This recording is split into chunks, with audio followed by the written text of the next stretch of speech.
Why don't we test the Ranger now when that person's a student? Obviously, you can't go back in time. So let's get the class of Rangers at said name, class of RASP, or whatever it was back then. And guess what?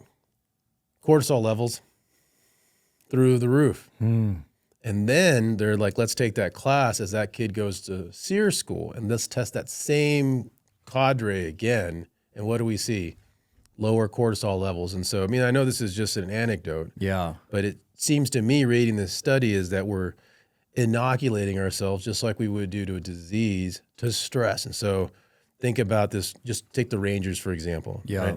Right? This kid's gone to airborne school. I know you got daredevils drinking Red Bulls and jumping out of planes, but that's scary stuff, right? Yeah. Young kid, 18 years old, you're going up in an airplane, you're jumping out into the pitch black at night.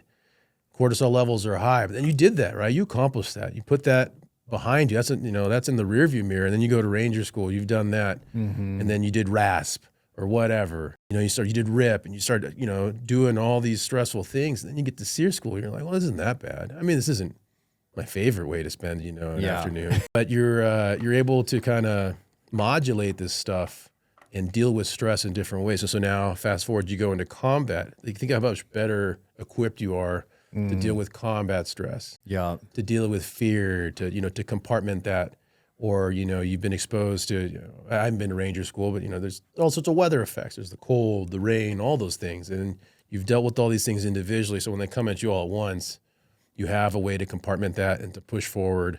And I think that's to harden your mind, harden your heart, and then get through it with less impacts from that experience. I'm not saying that they're not impacted. There's certainly a lot of combat stress in our special operations community, but I'd also argue that they many times experience more stress. And so relative to the amount of stress they've experienced, they actually emerge in a better position than if they had not undergone all those stressful tests. So interesting. Right. And if I was a smarter man, I would, commission my own study and look at this. Maybe tomorrow will be our test bed.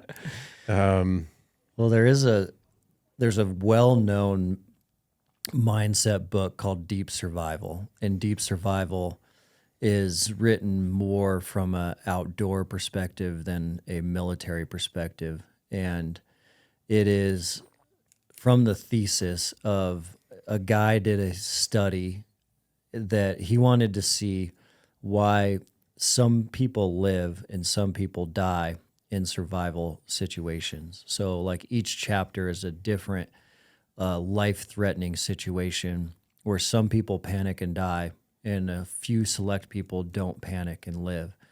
And so he wanted to know, like in snowy, nasty avalanche conditions, in a helicopter crash in the mountains, in a plane crash in the mountains, in getting lost in the backcountry, why do some people panic and die right away, and why do some people not? And his ultimate answer was exactly where you're headed. And his ultimate answer was the people that have, he calls it a core of cumulative experiences. If my core of cumulative experiences is deep with depth, and I've done a lot of different hard things, then I'm not going to panic when other things confront me in the way of adversity. And so the people that were surviving in his book were not more medically trained. They weren't smarter. They didn't have higher IQ levels. In his book, they weren't even more or less physically fit than the people that were dying. But what they did have is they had 10, 20, 30, 40, 50 other adventurous trips in their lifetime that built this huge core of cumulative life experience versus the people that maybe their helicopter crashed into the mountain the first time they were on the mountain. And so that created complete panic, and that panic led to death. And so I think when we talk about mental toughness and the idea of just find hard things to do and do hard things on a regular basis, a lot of what is going on is your core of cumulative experience is just building and building and building. And I always think about I think we all have the polar opposite of that in our lives, whether it's a coworker, a family member, that like the simplest phone call will set them off the hook, or the smallest little financial problem will create complete utter panic. And a lot of the times, I think it is because that core of experiences is not very strong, and so everything looks very, very scary and difficult, because we've read thousands of testimonials around your first point, that like when you do something really, really hard in the morning, then whatever thing you run into that's hard in the afternoon doesn't seem so hard anymore. It actually just seems like a normal part of the day. And so that building of hardness has to happen by just continuing to take yourself outside of a comfort zone. 100%. The other aspect that we don't always see in the military is, I think, positivity. Mm-hmm. And I really think that particularly in survival situations, you have, so obviously you have the resilience of being in a hard situation or cumulative experiences. But then if you don't have a positive outlook and you don't believe that you can do something, you fall into the self-fulfilling prophecy of like, oh, you don't think you're going to do it? Well, then you're not going to do it. Mm-hmm. Or you think you can do it, and then you'll will yourself into doing that thing. So 2 points on that. I remember I ran into a SEAL. I was a kid.